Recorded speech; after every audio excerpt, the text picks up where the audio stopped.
Carl and Brendan here from Brrraaains A Head-Banging Life, gbhbl.com for short. And you know what time of year it is. It is, of course, end of year lists. We like to do them just like everybody else likes to do them. Albums, EPs, and this video, live shows, performances. We draw from all the performances we've seen this year. That is individual gigs as well as festival performances. And we're going to do a bigger one this year. We're going to do a top 20 live performances, 20 chosen by Brendan and 20 chosen by me, Carl. We will no doubt have some crossover here, particularly when it comes to festivals.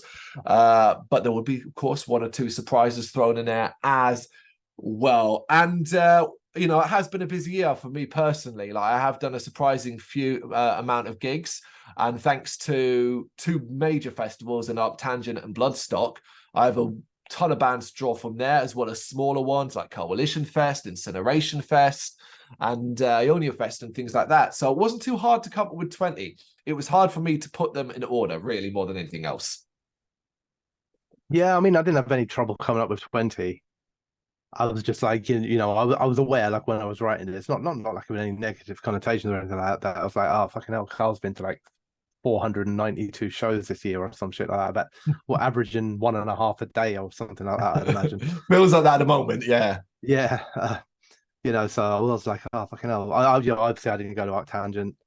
I haven't had anywhere near the level of shows I would have liked this year. So while it was easy to get 20, it was more consolidated, you know, into a handful of shows and one major festival and a couple of minors. So, but yeah, getting 20 wasn't a problem. My number one was the easiest one for me. Really? It was things around that were a bit more difficult, like trying to place, like, oh, you know, sometimes it's harder, isn't it? Like, if you might have a favorite, like, I understand sometimes having a number one is actually easier than trying to balance out, is that the third best or second best? You know, well, for me this year, not always, but yeah, this year it was. Interesting, because yeah, my top three, in fact, swapped and changed more times than any other list on it. Yeah. We have got it, and I do want to start this by cheating effectively. Your favorite thing. We always end up doing this, and it's simply this: setting a dangerous precedent here, Carl. Already. I know. Well, it's not the only list. First band for people who are watching the recording. This is the first band to be named on the very first of all of our videos as well. So it's a very early precedent. It is. And all it is it's about the time of recording. So we are, for clarity, recording this on Thursday, the 7th of December, which means I am 2 days out from another gig, which is going to be Tribe of Ghosts and Mountain Caller at the Crawford Arms in Milton Keynes, which means I cannot add that gig to this list, of course, because this list has been recorded before I've seen that show. However, I'm very, very confident that I'm going to come out of that with 3 performances that, again, could make this list. So I'm preempting it by saying they will all be on this list if it was recorded afterwards. That's it. Right. That's the cheat. I thought you were going to put them in. I was going to say, well, that's a bit cool.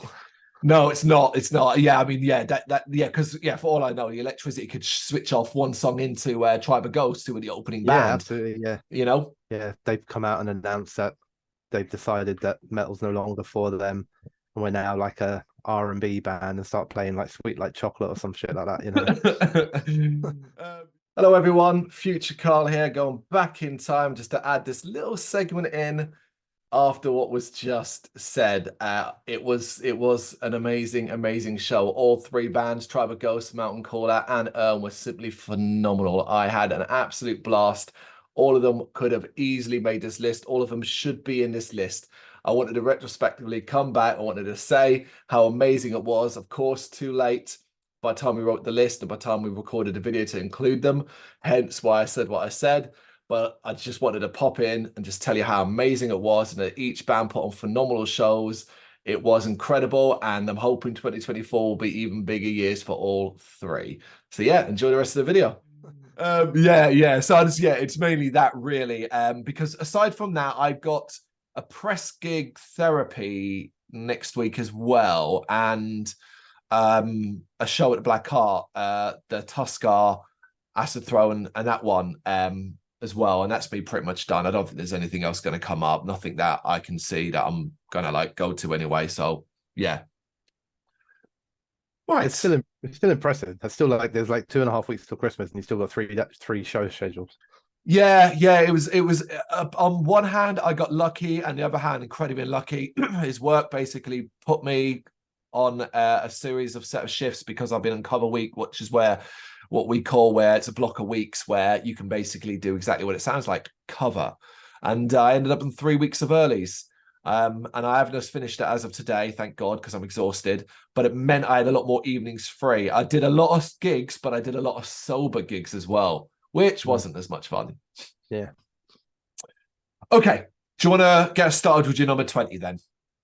Yeah. Okay. Cool. So, my first one is from Bloodstock, open air, New Blood stage on a Saturday, and it's the band Drowned. Didn't know anything about Drowned when I went along to them. In fact, went along to watch them out of intrigue, assuming I ain't gonna like this very much, heavy on the industrial thing. But actually, they're one of my like lasting kind of memories. When I think back, there's a few bands on the New Blood stage, don't get me wrong, but when I think back to it, that's the most visually kind of mesmerized I think I was, like from an atmosphere and the look and the way they kind of commanded the stage and everything like that. So yeah, I went there not knowing nothing about it. Best thing about the New Blood stage, right? Sometimes it's cool to check out bands you like and know, but it's also cool to go along, see something that you don't really know anything about. And then what are we talking, like best part 6 months or 5 months later, and I can still visualize it all perfectly in my head. So yeah, my first one. There it is, straight in. No, this bears repeating, and I can't believe I have to say this again in a video. But me and Brenda do not confer on lists before we do this. I don't know what his 20 are. He doesn't know my 20. So in an incredible coincidence, my 20th is Drowned at Bloodstock 2023. I can't believe you just came out with that. Let's see how many we do in a row. Incredible. Yeah, basically everything you said. I did have a bit more knowledge because of the Sinner video, and that had intrigued me. But we all went along on the idea that this would be a bit of fun, be a bit different, and be a bit unique. And everyone kind of was just up for seeing something different. And we all had a thoroughly very good time. I'm in the same mind as what you said there. When I think about a Bloodstock and I think about specific sets, this is one that really still stands out strongly in my memory. And so it's kind of, oh, awesome, I get to include in this because it's 20. So yeah, my 20th is Drowned as well at Bloodstock. There you go. All right. Number 19 then. I stay at Bloodstock for this one, and we're on a smaller stage this time. We're on the Jaeger stage on a Sunday, and it's the band Skies Turn Black. I can't remember who they were playing either side of, but I know I left one show to go and watch them and then make my way to another, but I can't remember who the ones were either side of them that I was going to see. But anyway, we stopped to watch that, got a really good position like to the side so you could see like everything, and just really, really enjoyed it, to be honest. It was just such high energy. It was fun, like, not massively serious, pink guitars and, yeah, just fun, catchy music, man. And got to see them play This Too Shall Pass as well. It's like my favorite song of theirs. So yeah, it's my 19th. One of my, yes, one of those my regrets I've got from Bloodstock. We packed up the car and then it was like, look, we're bloody starving. Let's eat something. And that was during Skies Turn Black, of course. We don't, of course, obviously double up on that because I don't have them in this list because I didn't see them. And my number 19 is an Arctangent Festival 2023, and it's the band Curse These Metal Hands. So, of course, this is a band, a supergroup, if you want, that combines members of Conjura and Pin. And it's all about having fun and playing a sort of Baroness style ripoff. Put it this way, they came out with t-shirts which I made a joke on there. I can't believe it's not butter, but it said instead, I can't believe it's not Baroness. Coming out to like a super cut as well of different band name suggestions that Jez and Superhands and Peep Show make. But it is so much fun. Not only is it a ton of fun, but the music's great. It's really, really different, unique, clever, different instruments, odd bits. It's all about having fun as well. It was a real smile, fun environment. First time seeing them as well. Obviously, massive fan of Conjura, and it's interesting to see several of the members doing something so different as well. So yeah, I thoroughly enjoyed it. Curse These Metal Hands. My 18th, then, I'm saying at Bloodstock again, but I'm going to another different stage this time. So this time we're on the main stage on a Sunday, and it was Sepultura. Oh, of course. But for me, without having seen Megadeth, so I don't know about them. But in terms of size of crowd, like it was the biggest crowd of the day. It wasn't a shock or a surprise or anything like that because we know Sepultura very well, Derek Green era as well. No, they're strong and they're obviously like iconic and have like the fucking huge catalog, like massive catalog to go into. But I guess because I don't see them a lot, I really don't. That's the truth. I can't remember like pre this time the last time I watched Sepultura. It's been a long time, so you kind of forget like how big a fucking name they are, and like I've never seen a crowd that into a band at Bloodstock, never. Other than maybe like headliners like Gojira and a few like that. I mean, the pit, like it extended past the speakers and screens on the other side of it. It was chaos. Especially when they played songs like, trying to think which ones they played, like Territory came in quite early, that it went off there. And I just remember watching it and being like, firstly, they sounded fucking great. They looked great. And I wrote it down as a reminder of what I thought, and I wrote it in the review about it as well. It's just like, these are a headliner. Like they're like, you kind of forget about it, but like you're watching them play, and there was more about them, I felt, than any headliner that I saw that weekend. They had a bigger crowd, bigger hits, bigger stage presence, sounded tighter for me. And I was just like, I was amazed by it. So yeah, very memorable. Yeah, quite a little bit of it. You're right about the size of the crowd. It was huge for Sepultura. Yeah, I was watching I've forgotten the name in the New Blood stage, but yeah, it came out and it was on it. Talking about big crowds though, number 18 for me is probably the most packed point of Incineration Fest in the Electric Ballroom. You know where I'm going with this? It is, of course, Rotting Christ, who played Incineration Fest 2023. And at any point, if the ballroom was sold out, it was during Rotting Christ. We struggled to get spots, moved around a lot, but we still had a thoroughly fucking good time of just pummeling black metal with the epic soundscape that Rotting Christ bring. The ballroom is often a great venue for sound as well. It fits them perfectly. They're bigger than the ballroom. That's the truth of it. Talking like the forum and stuff like that. But it is a great showing from Incineration Fest. I really think really hard about things that I was like, did it belong in the top 20? Even things like King Dude, even though I enjoyed it, was a top 20 gig, show, that kind of thing. And I settled on, Rotten Christ were spectacular. So yeah, that's my 18th. They may or may not appear on my list. So I come away from Bloodstock, a nice little adventure elsewhere from my 17th band up to the Corporation in Sheffield. The band I've got in 17 is Dekesis. I probably have, but I can't remember seeing Dekesis live before. I just can't remember. That's the thing. Like I think I may have done, but I can't remember. But I am a fan of them on record. So it was cool to watch them, and I was like interested to see it. They sounded really, really good live. If I hadn't seen them before, that's a weird thing with these things. Sometimes I'm like, did I? Have I? So yeah, I just said there were a few bands that played there, but I think like only a couple that really, really sort of stand out in my memory, and Dekesis was one of them. So yeah, my 17th. Good shout. My 17th is a little more local. It's a Coalition Fest, which took place across 2 days in New Cross Inn in September. And I've chosen Empire Warning because this was the first time I saw this band. And I thought they were incredibly tight on that stage. Real meaty groove metal sound. Strong atmosphere with a decent sized crowd. Hell, and you could tell that they started to really grow in confidence and really enjoy the response they were getting, because they actually managed to get a small wall of death even going, if you remember that. I broke my fucking vape in that, fell backwards and landed on it. That's where it got broken during Empire Warning. Strong memories of Coalition Fest overall, if I'm honest. And, they're not the only band to appear in this list from that. But Empire Warning deserved a shout. I really enjoyed them. I was going to say, I can't remember if I was in the pit for them, but I think I spent a significant amount of time pitting at that festival. So possibly. Pretty much from the first band to the end, you weren't there. I had a good month of it. I'd lost a lot of weight. I was full of energy. And I was just like, yeah, I'm young again. Look at me go. Still fucking hurt the next morning, though. Yep. All right, so I'm back at Bloodstock for my 16th, back on the New Blood stage as well for a band. Another one that I didn't I don't think I knew at all actually before going along to see them. I know you did, and you kind of said like you were going to see them, so I came along too, and that's the band Offness. Mm. So I went along to watch, check it out. Musically, genre-wise, it's stuff I would like naturally anyway, and just thought they were absolutely phenomenal.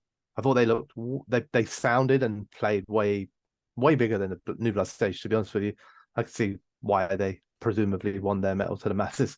They're very, very professional. They sounded absolutely huge.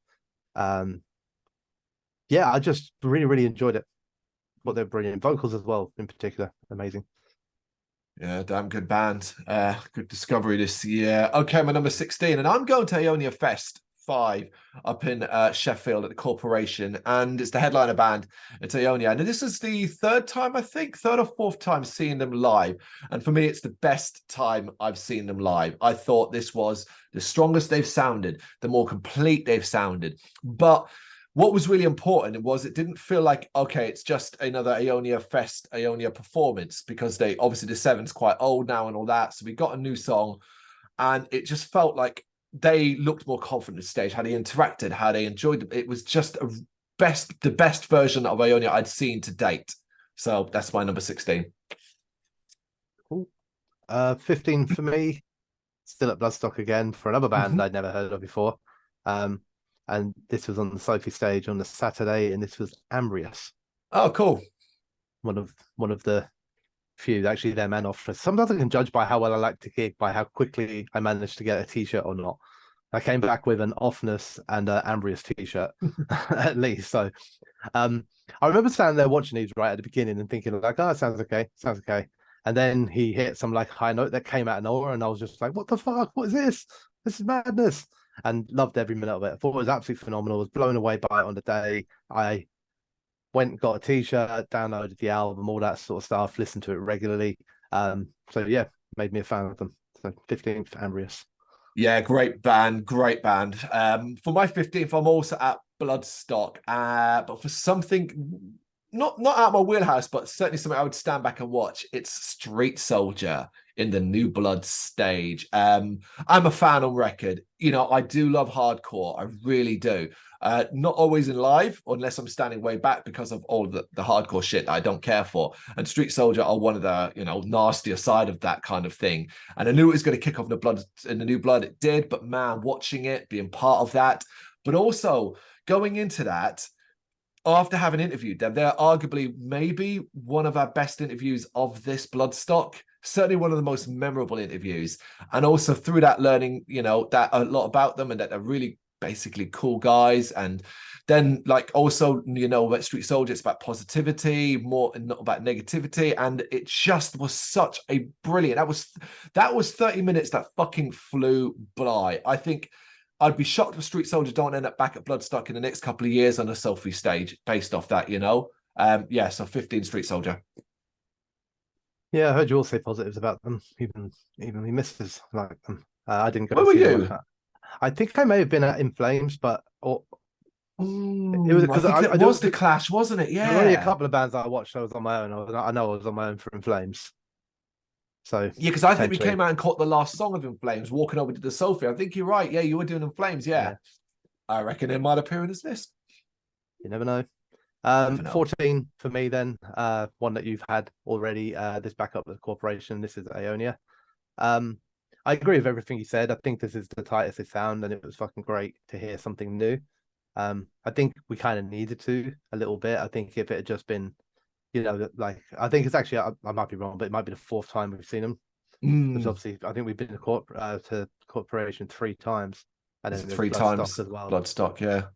Yeah, so but anyway, whatever it was. So if it had been you go for your 4th time and it's the same album and all that sort of stuff. So to see them kind of, gelling really well, sounding really, really good, and then having that new music as well was really, really cool. They're always fun to watch anyway. Really are genuinely great fun to watch. They always sound good. I've never heard them sound bad. But to then have that and then have the new music and everything as well made it that extra bit memorable. Plus we had light up cups at the same time, so that was good. I fucking forgot about that. That was badass. Yeah, we love Aeonia Fest. Can't wait for it to come back again, and can't wait to see them again. Hopefully a new album in tow as well. All right, my number 14 takes me to Uprising 6. Uprising at the O2 Academy in Leicester, which I went to earlier this year. I've surprisingly had 2 emotional gigs for myself this year. 2 gigs where I actually had a little cry because I was so in love with the moment, and this is one of them. This is Sour. Sour, the black and metal, atmospheric black metal band from Scotland. And it's the first time I've seen them live. And he opened with my favorite song of theirs, and that was it. I was done. I was absolutely captivated. And this was coming off having seen like Boss Keylord upstairs and things like that. So I technically could have been on a drop after that, but this was just stunning. It absolutely just blew me away. I had a little cry. Yeah. I'm just writing down on a bit of paper here who I think the other band is that you've cried at. So I'm just going to write it down, and if you say at any point, I'm going to hold that bit of paper up. So I'm not, no more pencil. It's gone. I'm not going to cheat. But anyway, I just want to see if I'm right. That's interesting. I like it. I like it. If anyone else hears Carl talk about things, see if you can guess too. So where am I at? 13? Yeah, number 13. So Bloodstock again, main stage, Dead Label. I wrote in the review about this, and I do genuinely mean this. I also forget how good Dead Label are. I really do, and I know it's sort of like seems odd, and I don't mean it in an offensive way, but I was like, oh, there wasn't anything on at the time that I wanted to see. Let's go and watch some Dead Label. It was raining.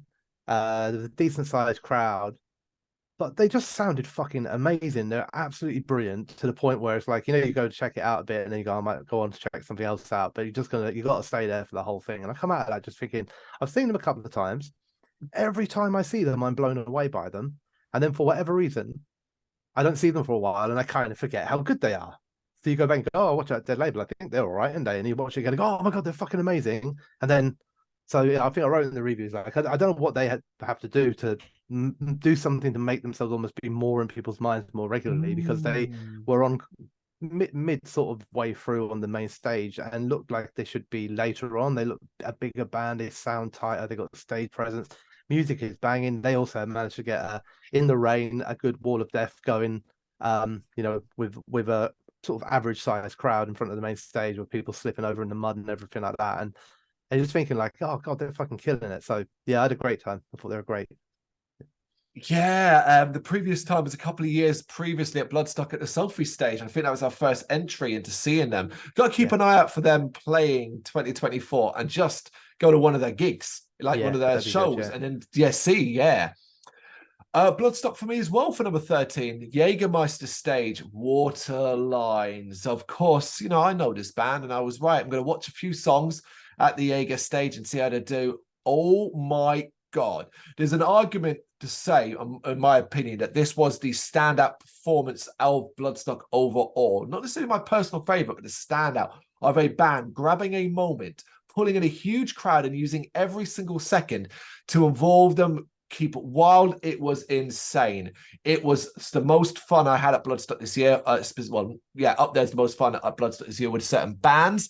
Absolutely amazed by how good this work. Came out of it going, man, if Bloodstock didn't notice this band will be back again, and it'll be the Selfie stage, that kind of thing. It reminded me of the time Tortured Demon played the Jaeger stage, and obviously they went to the Selfie stage, same sort of level. Waterlines took that opportunity and fucking ran with it, man. Absolutely ran with it. So that's my 13th. Cool. And again, we don't come first, so that was not a purposely done segue, but for my 12th, we have Tortured Demon. Hey! So obviously Bloodstock again, Sophie stage on a Saturday, having, like you just said, graduated up from a Jaeger stage that was turned out to be too small for them. And while we can't prove it, we're going to put it down to the reason why the Jaeger stage this year was much more widespread and bigger, because they couldn't take that risk again. So seeing these guys a fair few times now. In fact, probably the only time that I've been at haven't been able to see them was at Bloodstock last year, just because you could not get anywhere fucking near it.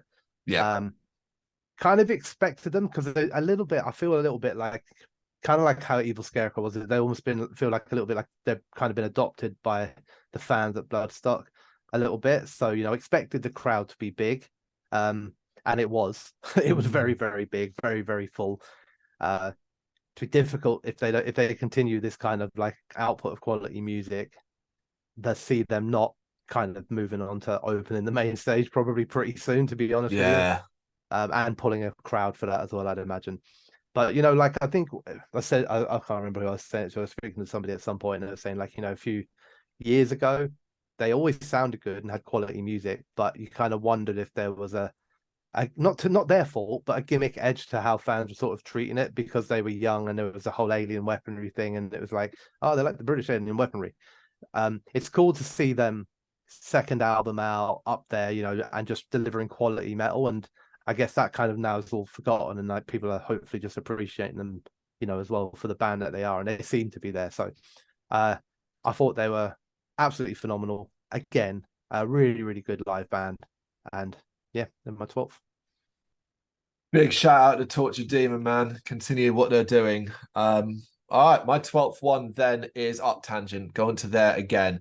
And this time it's a band everyone should be familiar with. It's the mighty, mighty, mighty and lovable Conjurer. It is, of course, Conjurer, who played Arctangent. Fourth or fifth time seen them live for me. They continue to get better, tighter, well-oiled, absolutely phenomenal to watch, to listen to, pulling in big crowds. It still blows my mind. The first time I saw this band was in the Black Heart at Camden, you know, and I think it was at half full.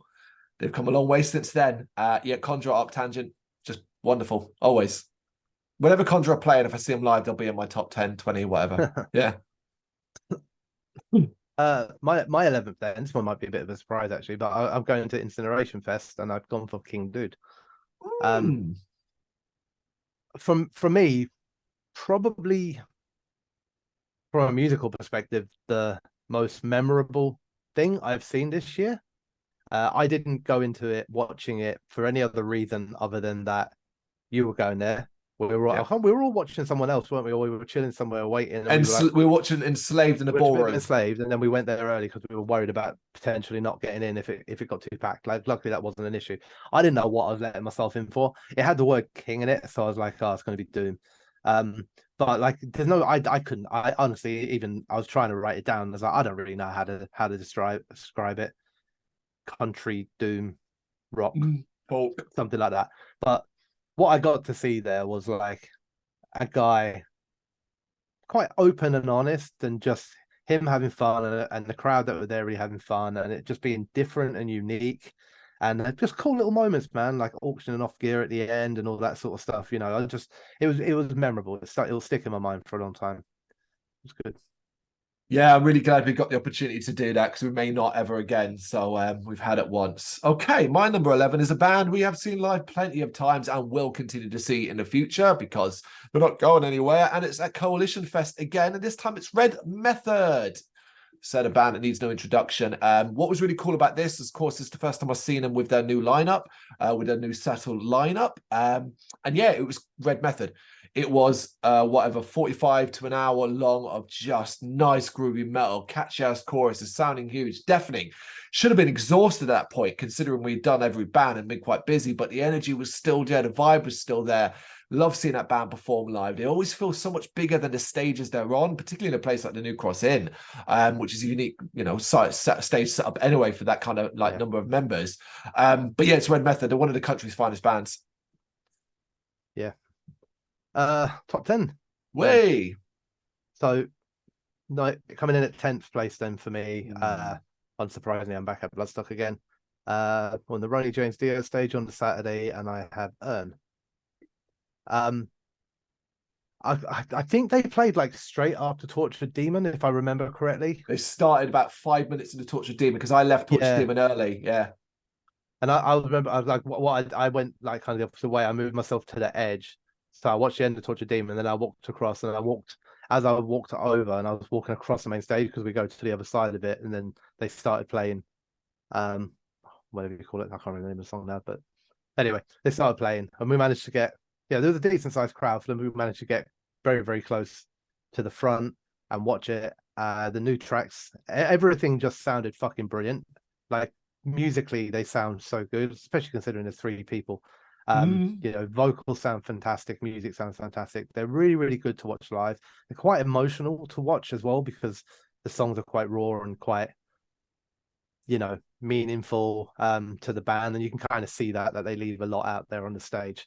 I know that you've been a champion of these guys for a long time. I know, so I became a fan through you championing them.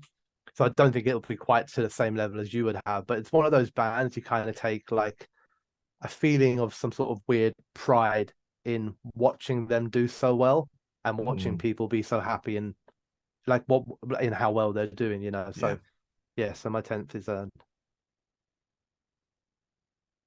Yeah, they are a phenomenal band, and it's fantastic to see them continue to grow and get so much success. And long may that continue. But speaking about phenomenal bands who I want nothing but success for, and can hopefully they continue to fucking grow. And it is not a festival band, but it isn't the main band of a show.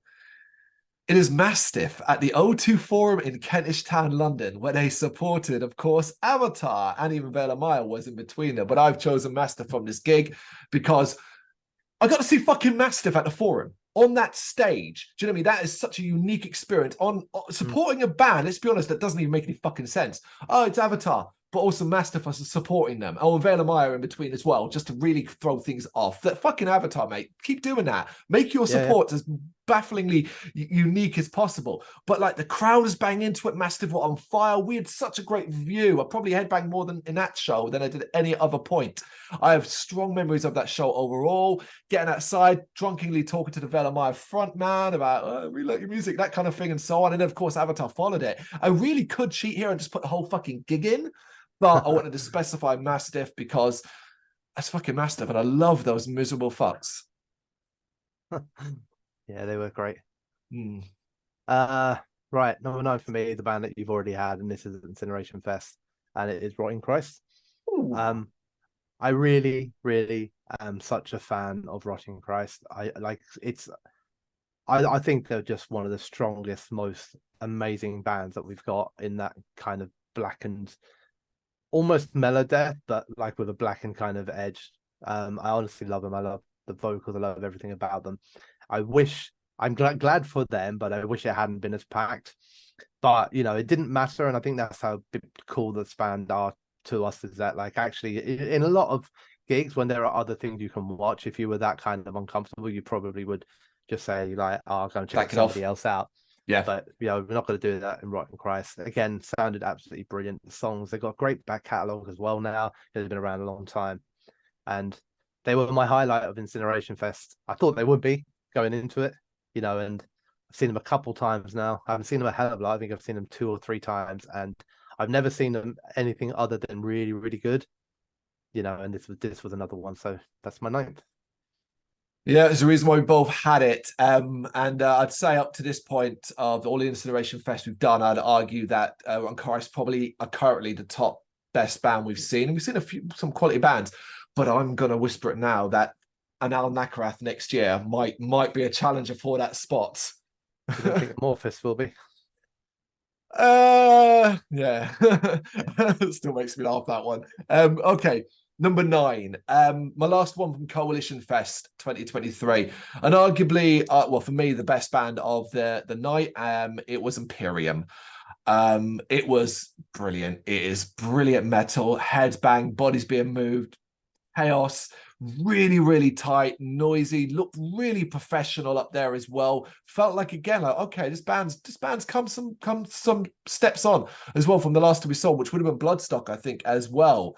And you got the sign there, plus the new music they're constantly putting out, the new EP. That this is a band you can look at and go, there's a future. Like, here's a future. This band has one. And that's what I got from Imperium. So that's my number 9. Oh, cool. Yeah, they were great. There's a lot of great bands there, wasn't there? It was a great day. Like, we were only there for one day, but it's fucking great. I think you said it, didn't you? Yeah, that Saturday was banging. It's like, hope they do this again every year. My 8th one, back at Bloodstock again, Sophie Lancaster stage on the Sunday. Another band I had never heard of or knew anything about beforehand.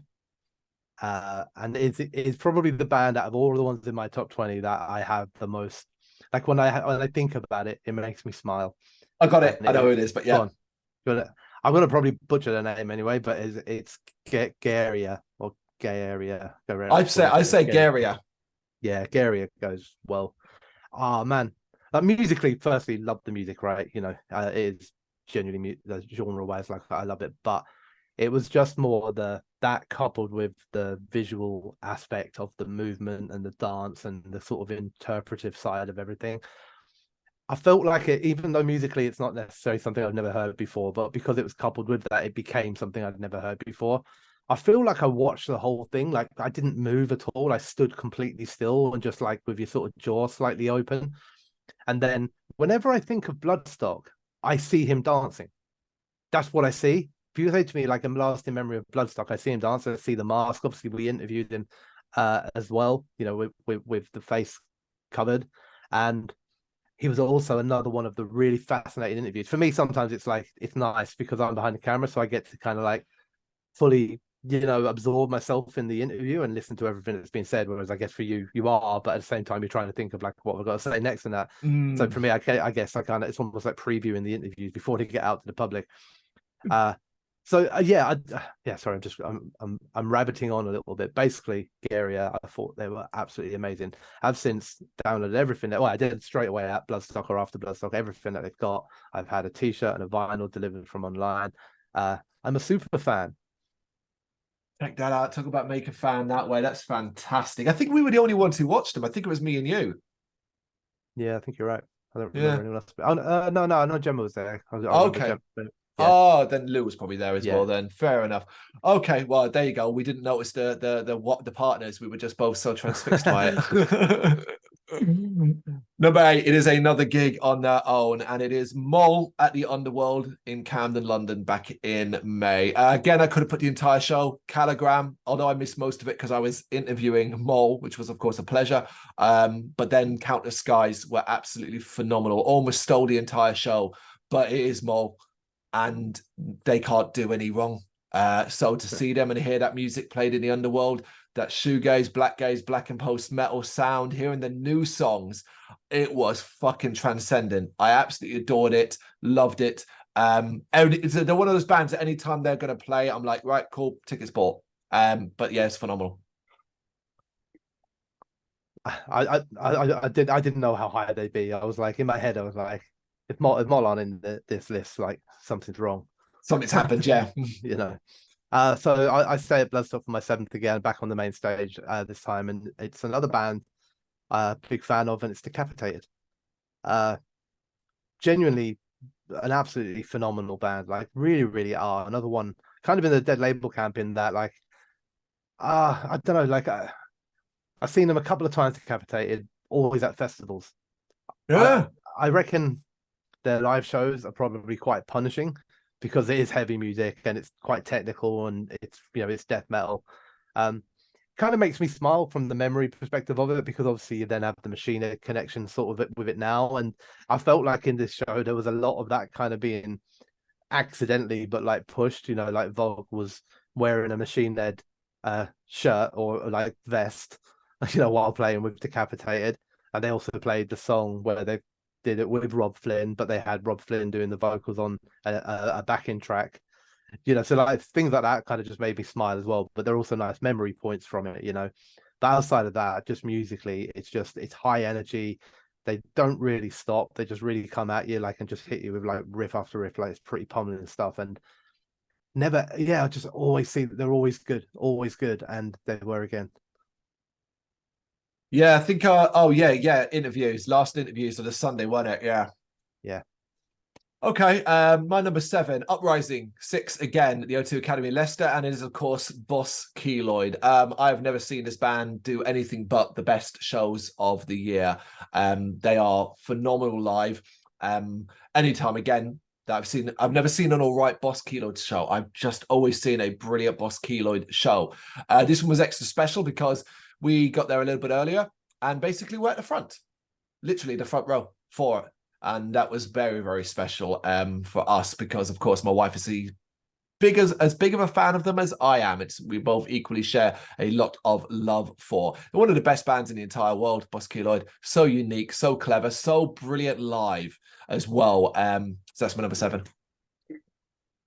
And my number 6, my only band actually in from Coalition Fest, which is not meant to be a diss to any other band there, because I had such a fucking blast to so many of them. But Yeah. I've got Red Method in as my 6th band. I mean, like, it helps that the day was awesome. First of all, you know, loads of bands, quite drunk, lots of pits, good fucking buzz as well in the place. Like, you know, like a really, really good energy and good crowd and everything like that. And then when you have all of that, and then Red Method come off to essentially finish the day off in the way that they do, which is to basically just, you know, oh, you all look a bit tired, we'll sort that out, you know. And they're every time I see them, they're brilliant. They've never not been really, really fucking great to watch, and they were again. Like you said, when you were talking about it, it's quite a unique sort of sitting. You know, this stage. You could essentially like put your drink down on the stage for a second and then carry on playing. You know, that's how gross everything is. And yeah, I mean, you know, they're leaning out over the crowd. They're very, very active and energetic, which obviously keeps the crowd pumped as well. I remember at the end, like them smashing the fucking keyboard to pieces, and they're just all bits. People are all fighting over like bits of keyboard all over the floor and all that sort of stuff. And yeah, I had a really, really good day. There was so many good bands. I just think like there's no better a band that could have finished that day off. You know, to just really like ram home that message at the end of it. So, Red Method. There it is. We both had Red Method in this top 20. Right, my number 6 sticks to the New Cross Inn, funny enough, because I saw this band at the New Cross Inn. This is a band, right? You know, when you think over the year, you probably given this band the most amount of attention on a personal level, whether it be from the reviews on an album to an interview to live. I've seen this band live 3 times this year, and I've chosen the first time I saw them. It is Wallowing, the sci-fi infused extreme metal band, and it is extreme fucking metal. My God, is it? People, you need to see this band live. They are one of the most captivatingly odd, unique, destructive experiences I've ever seen. I've seen them at the New Cross Inn. I saw them at Arctangent, and I saw them, as of the time recording, a few weeks ago supporting Ithaca. And each time I stand there, my ears feel like they're fucking exploding, and I'm just mesmerized. But this particular show, because it was the first time I saw them, that's why this is here. But also, oh my God, the craziness this descended into. The pillar, one of them grabbing, holding the pillar. One of the other vocalists ends up on the floor, lying on his back at the end of the set. It was unbelievable. Like, I can still picture the shit in my head. Yeah, so Wallowing at the New Cross Inn back in May of this year is my number 6. And I guess in a similar vein, not musically or anything like that, but more in the reviews and support and things that, you know, for a band. I only saw these guys twice this year, I think. And I have got Ghosts of Atlantis in my list. Obviously, not a secret. I'm a fan. Quite. Are you? Yeah, a little bit. I saw them twice this year. I actually chose the second time of seeing them. So the supporting of Fear Factory, Butcher Babies, and Igni at the Electric Ballroom not too long ago, about a month ago. Yeah. I chose that one for 2 reasons, right? The first time I saw them pre that, only a few weeks before that, actually, at the Black Heart, which was they were doing that Black Dev sort of mini festival thing. Of course, that's what it was. Yeah. Yeah. So I went to that. Spoke to the band. They you know, it was great and everything like that. The problem with that show was I was fucked. Like, I was properly drunk. And also like that was like kind of like the beginning of my newfound back in the pit revolution, like I'm young again thing. And I spent like in the Black Heart, I spent the whole of their show in the pit, but also directly under the speaker. And I just remember at times thinking like, I can't even hear anything. I don't know what song they're playing, but I was just so drunk and having such a good time that it didn't matter. So I remember like thinking back in it afterwards, going like, were they shit, or was it just because like I was so drunk and standing under a speaker that I couldn't hear anything they were playing? And then I think the next day when I woke up and I was like, all my ears were ringing, and that I was like, oh no, I think it was me. Yes. But we a few weeks after that, when I saw them like in a really, really good slot, I'm sure it's a lot of hard work, but they got a really good opportunity, to get up there with a big band on a big stage. And I thought they sounded fucking brilliant, and they looked 100% like they belonged on that size stage, like in terms of presence and performance and the size of the songs. And obviously now having the two albums as well to cherry pick hits from helps a lot. It was only what was it, like 30 minutes, maybe something like that. It was short, Yeah, as first you'd band on. expect. Yeah, but it was a fantastic 30 minutes, and for me, they were the best band that night. You know, so yeah, that's my fifth. They were the best band of the night. I agree with that. Yeah, great show. Okay, man, a fifth one is one you've already had, and it is Garia at Bloodstock Festival 2023. Pre-Bloodstock, I cited this band, I think, in one of our lists as one of my 10 most anticipated bands to see, and it didn't let me down. I echo everything you said. It was mesmerizing. It was better than I could have expected. It was stunning. It was unique. It was everything I love, but with this twist that is beyond watchable, beyond listenable. And like you're just like, yeah, this band could do bigger. This band could be bigger. This band could do this main stage, and I could see there being fire, and I could see there being flames. I could see this and that, whatever. I'm literally just waiting for the opportunity for them to do their own show, and that's what and see then get to that.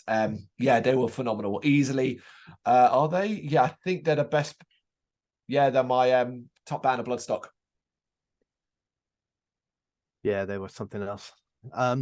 Okay, fourth place then, getting serious business now. So my one is a trip to Wembley's OVO Arena for this one, and this was Sabaton with Baby Metal and Lordi, but obviously it's Sabaton. Oh, is that what you're going to say, Baby Metal? But there you go. Nah, I'm talking about Sabaton. I mean, I would commend the whole show. It was fun. Baby and Lordi as well. They were great fun. Baby Metal was a lot exciting to watch, but a lot. Whereas Sabaton, there's a couple of like reasons. Like, firstly, I've seen Sabaton plenty of times. I know they're going to be good, right? You know that. You know there's going to be a performance. You know there's going to be stage show and theatrics and explosions, and that none of that's a surprise to me. But what this was an opportunity for my daughter as well to see them for the first time, and that does make it very, very much different. I'm sure when you think back to like taking your son down to his first couple of shows and all that sort of stuff, like it changes the dynamic. Firstly, it means I've got to sit down, but that's actually not the end of the world these days. We had good seats, great view of it, and you get to really enjoy a band in a arena style setting, playing all of their big hits, like almost outfit changing for every single song. Everything else you expect, the tanks, and they sounded great, but I think they always do. They belong in that side of the arena, but at the same time as enjoying all of that, getting the opportunity to sort of watch your daughter getting into it and loving it, and deciding that she's going to stand up even though you're seated because she wants to dance when the Red Baron comes on and all that sort of stuff. And it's like, yeah, so massive memories. I'm sure it was spectacular. It really was. I'm sure it bloody was. And how weird is it that considering, neither of us are fans of Baby Metal, that we've both seen Baby Metal this year? Yeah. Yeah. Okay, my fourth one, number 4, is actually really recent. In fact, as of the time recording, it was literally 2 weeks ago. It is Ithaca at the Dome in Tufnell Park. It is rare that an album and full show is ever going to feature in a top list, as far as I'm concerned. But this was near fucking perfect. I think this band is phenomenal. It was amazing that a year later, like a year before, they were playing downstairs. I know they're upstairs, and it was almost, if it was either sold out on the night or it was as close to. Yeah, it didn't feel sold out in the sense, and the crowd was phenomenal. It was a really, really strong, just everyone having a good time. The fact that Wallowing were first on a 2-band bill made it even better. But Ithaca was so fucking on form. It was stunning. The unique things they pulled out, the guests they pulled out for this special album show, it was just the real icing, cherry on top of like what I've experienced of Ithaca up to this point. I think they're phenomenal. This was the proof. It's one of those where I'm like, God, people need to hear some of these songs played live, and just to see how much confidence and power they have behind them and how heavy they can be.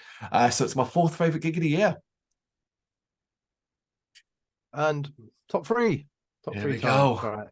Okay, so my third one. I kind of started writing about this one. I am back at Bloodstock, I'll say that again. Saying Hmm. like, this band, I think the sixth time I've seen them. I've seen they've got new stuff out, but I've already seen that live and not that long ago. So how on earth can it still be special? And it's Zealand. So aside from the fact that they're at Bloodstock, there really shouldn't be anything about this that's like stand out to me. Like, there's nothing that's going to be played that I haven't heard. I know what they do on stage. I know that Yeah. how they sound like. And aside from the fact that they're a Bloodstock, and there's a little bit of me being like, oh, I want to see how it goes down, sort of stuff. Like, it should almost be a gig that I'm a bit like, oh, I wonder if there's going to be anything else on, because I've seen this a lot. But I don't think I'd ever be like that with these guys, because I'm such a fan of their style and the way they kind of own the stage and compose, and just the sound, man. It just sounds so fucking good live. I adore everything about watching this band. Every single time I've watched them, I have come out having had an absolute blast. I thought they sounded fantastic again. I had that weird, like they're my children or something like that, sort of fatherly sense of pride watching the reaction of everybody at Bloodstock to it. But weirdly, I don't know why, but I guess you always have this little thing, don't you, at the beginning? You're like, it is a little bit different from a Bloodstock side of thing. Will people give them a chance? Will they come and watch it? They definitely did. And actually, Oh they had yeah. a quite early on, before the band even started, there was a significant It crowd was like building in there, packed. weren't there? But I thought they sounded phenomenal again. And if it wasn't for the fact that they keep refusing to play Come On Down, I probably would have maybe thought about putting them second, but they didn't, so fuck them. Um, but I thought it was amazing. And like I was like, I didn't, but it's the sort of band I could have a little tear in my eye for at the end of it, because I would just remember, last in memory from that is Manuel at the end with a beaming smile, trying to say thank you and goodbye essentially through the mic, but just being drowned out by the crowd. And every time he tried to say it, a cheer going up, to the point that he had no choice but to just wave and leave, because he just couldn't, like, he couldn't be heard over the screams of the crowd. And I think that's amazing. So here you go. There is no question that should they, when they return to Bloodstock in the future, they are main stage next time. There is no question. Okay, in a rare thing, we have no chance of doubling up in these top three, because my final top three come from some one place that you didn't go to. So there it is. No chance of this. We start with Din number 3, Din of Celestial Birds at Arctangent 2023. A band that I really got to know this year, released a phenomenal album. So I was really excited to go see them on the Bixler stage. Got nice and close for it, and basically it was just immense. And the fact it was instrumental as well. It's instrumental post atmospheric cinematic metal. They had about 30 minutes. It was spectacular. It flew by. It just put the extra stamp on what I already thought was a phenomenal band based off the album. And I was like, all right, there's the live show at a festival of all places. And that was killer too. Boom. Number 3. Number 2 then. And for this one, this is my last Bloodstock band and the highest rated one. And this is In Flames. I've been a big fan, obviously, as people knows, of melodic death metal for as long as I can remember. Go to quite a lot of shows, go to plenty of festivals, and all that time I somehow feel like I've never seen In Flames play live ever. And I don't know how, because they do tend to get around quite a bit, or at least they used to back in the day. I'm pretty sure he said something on stage. It was the first time they played in the UK for a considerable amount of time. I can't remember the exact amount of years, so that might account for some of it.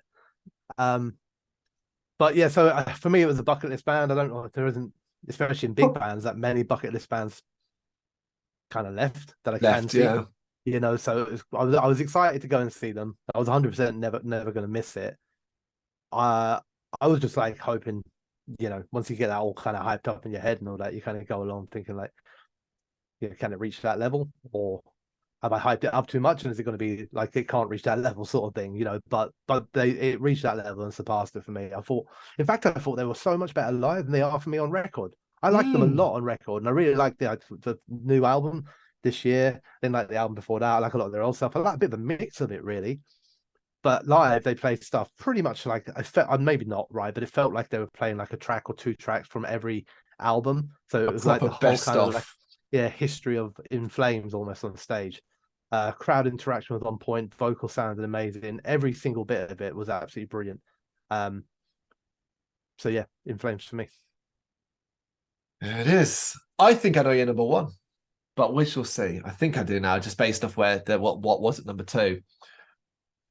My number two is the other band that made me tear up this year. It is from Arctangent. Do you want to reveal what you wrote? I don't know if you can read it or not. It says Sugar Horse. It does indeed. Yes, it was Sugar Horse at Arctangent. Obviously, once Sugar Horse were there was no question I'm going to see them. They're one of my favorite bands in the entire world. I tell literally everybody, and I will never forget. This the only reason I found out about this band, because I can't believe I didn't know them before.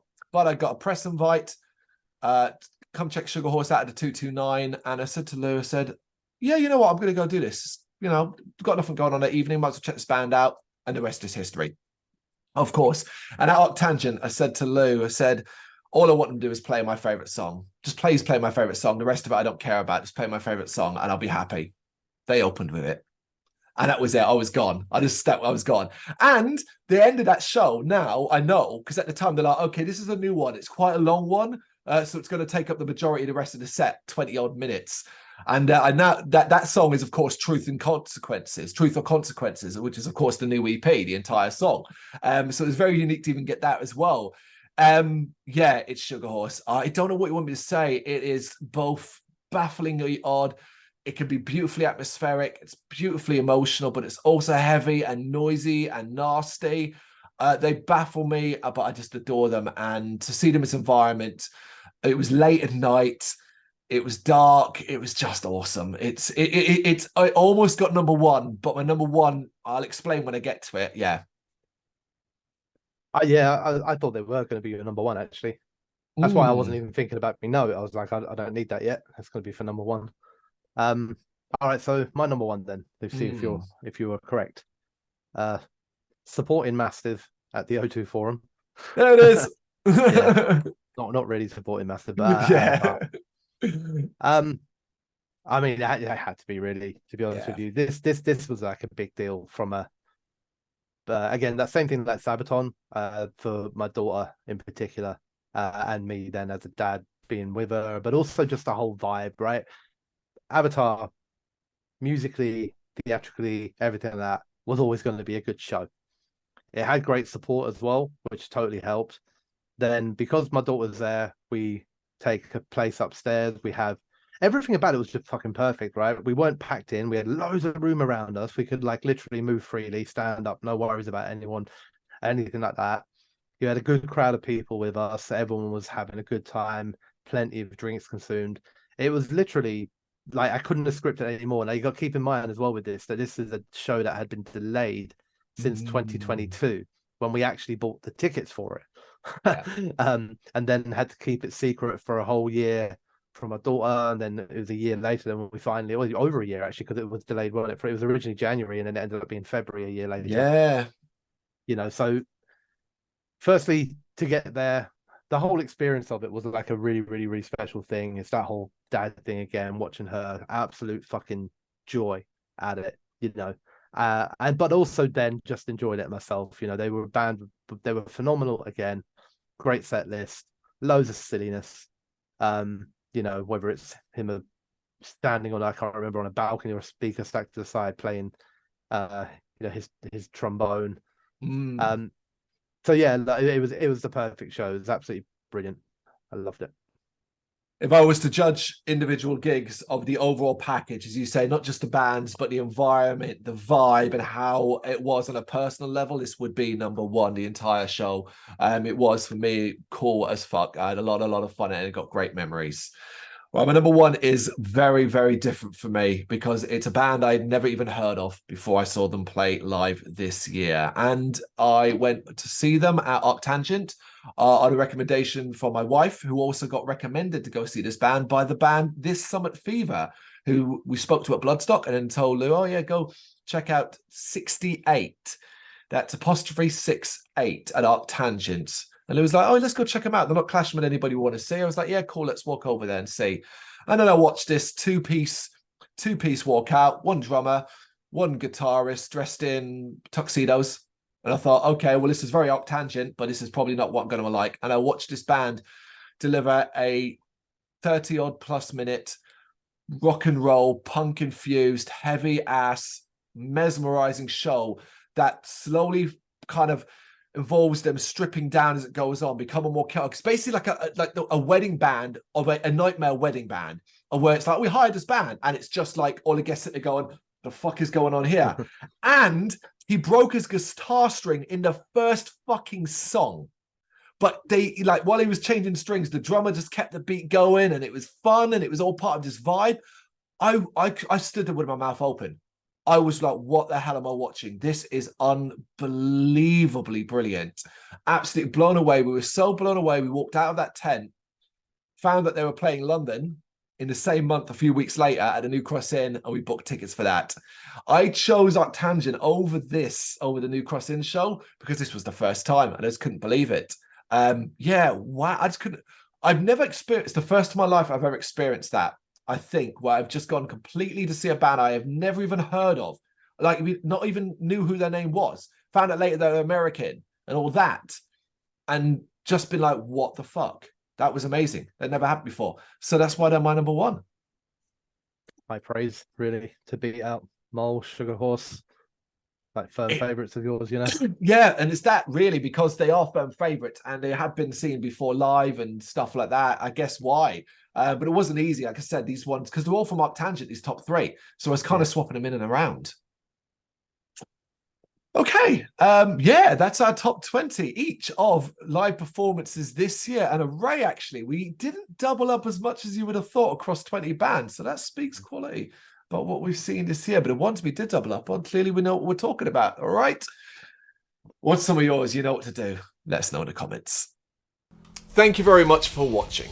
If you'd like to see more content like this, please consider hitting the subscribe button. It is gratefully appreciated. You can find us over at gbhbl.com, our full website, where reviews, news, and so much more goes up daily. We're also on all social media platforms: Facebook, Instagram, Twitter, Threads, at GBHBL. Just search for GBHBL and you will find us out there. We also have merchandise on sale. You can access the shop via the website.